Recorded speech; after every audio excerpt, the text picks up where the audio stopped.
Guys, welcome back. It's such a pleasure to have you here with me.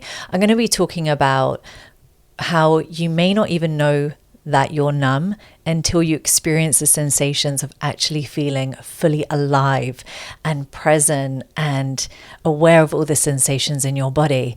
And I want to draw this in with how this can impact other areas of your life, such as relationships and business, and the knock-on effect if left for a long period of time. So I want to talk firstly about the hidden cost of numbness. Now, it's not that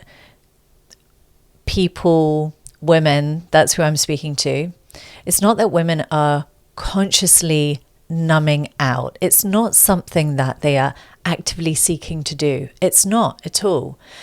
It's just their normal. It's just their day-to-day normal. They don't have a frame of reference for anything different. So numb doesn't feel like pain. It just feels flat. It feels fine. It feels neutral. And I know when I was going through a period of this, probably one of the first times that I experienced this was when I was 14. And I remember if anyone had asked me, Simone, you okay? The first thing I would have said was, yes, I'm fine. I'm fine. And I would have 1,000% believed in that. It wasn't like I was trying to mask or I was trying to put on this front.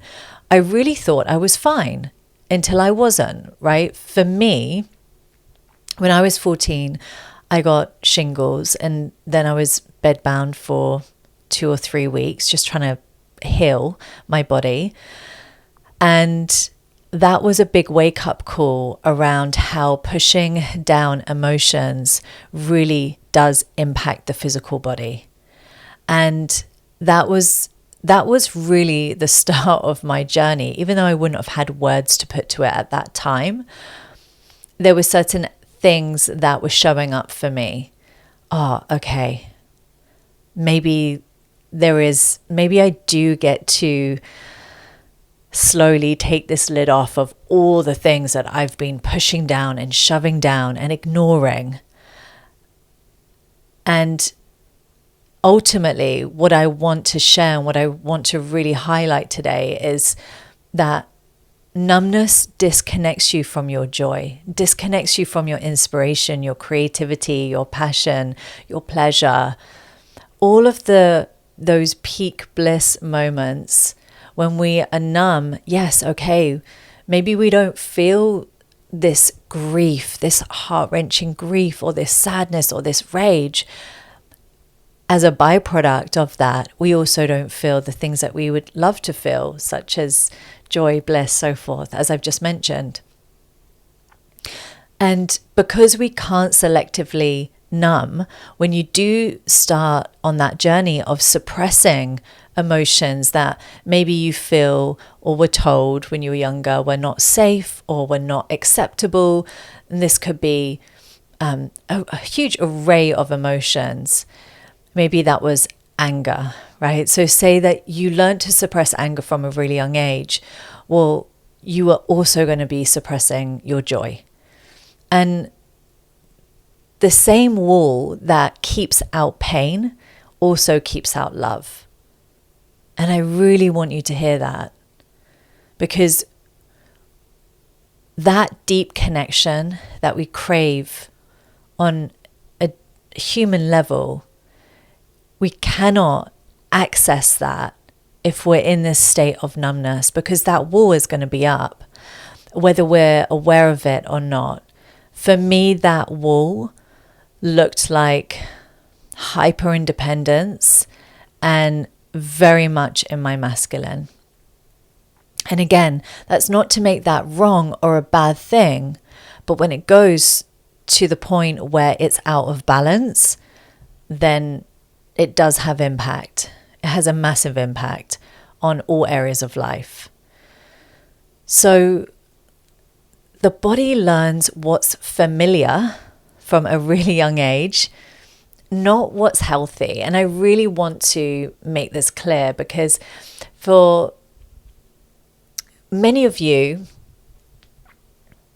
it's like, well, I'm not choosing to numb out.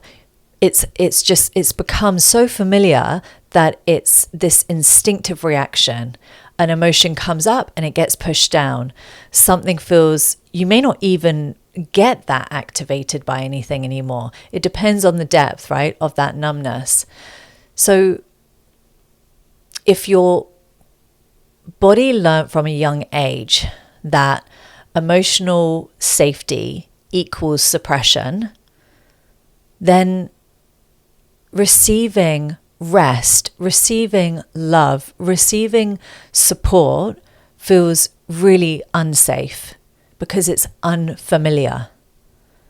And I'm sure you would have experienced this, where it can be so simple, like someone even gives you a compliment and it feels really uncomfortable to receive it. Really uncomfortable. And you may try and deflect it. You may try and shy away from it. You may not be able to fully receive it. You may instantly try and give something back, right? This isn't because that's not what you want. It's because receiving does not feel safe. And again, the body learns what is familiar, not what is healthy. And so that's why, it's one of the reasons why receiving can feel so uncomfortable. And there can be all different stories around what receiving means. For example, I used to, and I still work with receiving. I used to feel very vulnerable when receiving support. It made me feel like I shouldn't ask for support. I should have everything figured out. And that asking for support, I felt like I was failing. I felt uncomfortable. Like there was an element of feeling shame around receiving support in particular. And, you know, on multiple different layers, that feeling can shut other people out from your life indirectly.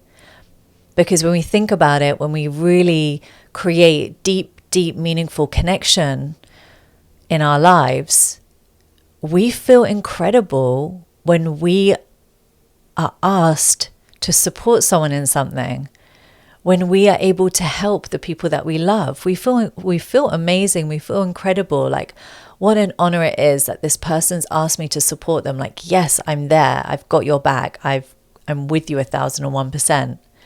And what it does is it really helps to actually create a bond between two people. So if you're in that numbness and that wall is up, then it can feel really hard for people to actually penetrate through that wall, to actually connect with you.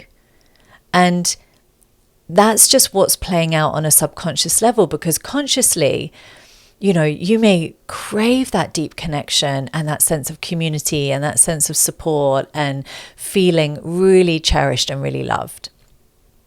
So that is why that happens. It's because it's unfamiliar, and therefore the body responds by feeling like this is unsafe. This is unsafe. And then it activates all other stories around what it would mean to actually fully receive anything, whether that's receiving in your business, receiving what it is that you actually desire, what you actually want, versus just getting by or just getting what you need. What it would actually mean to receive love, support, nurturing, feeling cherished, all the things. So I want to speak to why so many high achieving women can feel guilty when receiving. Not just high achieving women, but many, many women were taught that their worth came from performance, right?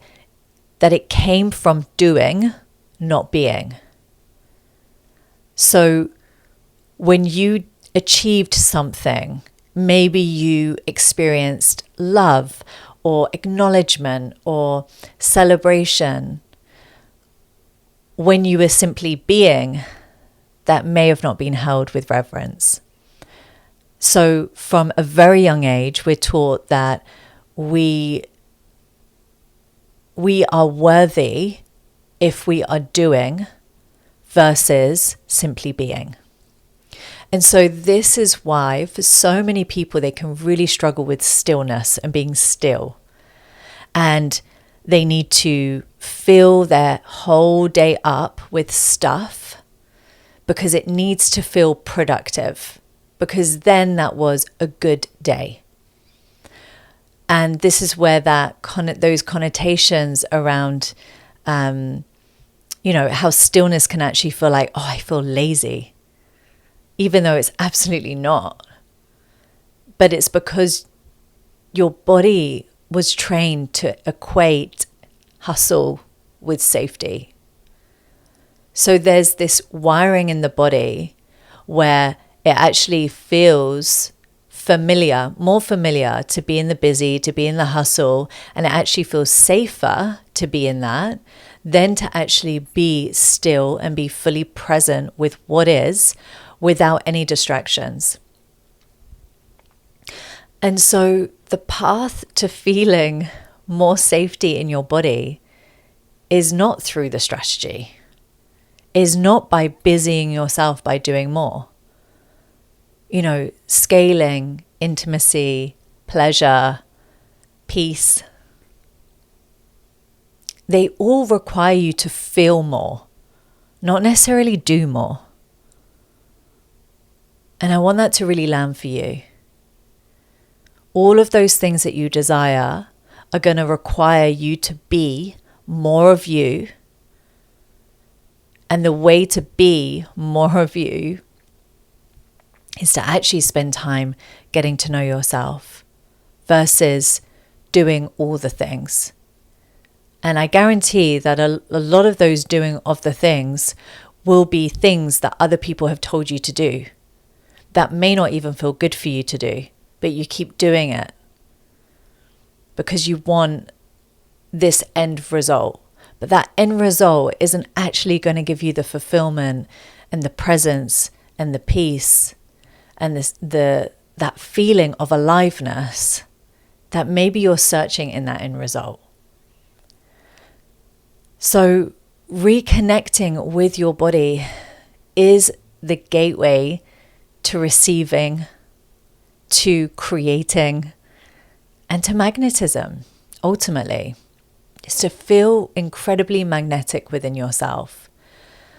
And it doesn't have to start with this huge, intense 3-hour-long ritual. It really doesn't. It can start by being incredibly simple, by bringing your awareness to all the ways that you have been distracting yourself, by all the little stories that may come up or activations that may come up when you think about allowing yourself to receive fully. And then unpacking that, being with that. Because the success of your business is dependent on you being deeply rooted, being deeply grounded to you, to your own inner essence, to your uniqueness, to your magnetism, to your ability to feel absolutely unwavering no matter what comes your way, because you know you and you've cultivated that sense of self-respect and self-trust that nothing can take away from you. And so you back yourself ultimately, and you have this broadened capacity to hold so much more. And also to receive so much more without feeling like, oh my gosh, like any sense of unworthiness. We all have this ceiling when it comes to feeling worthy to receive a certain figure in the business. So unless you're willing to do that work, you will hit that ceiling. But you don't have to hit that ceiling if you're actually willing to do that inner work now, along the journey, where you are continually opening up your capacity to receive more and work with any limiting beliefs around worthiness along that way. I'm going to leave it there. Wishing you the most beautiful weekend, and I'll be back on Monday. If you've got any questions, send them through to me. I would always, as always, would love to hear. Speak soon. Bye.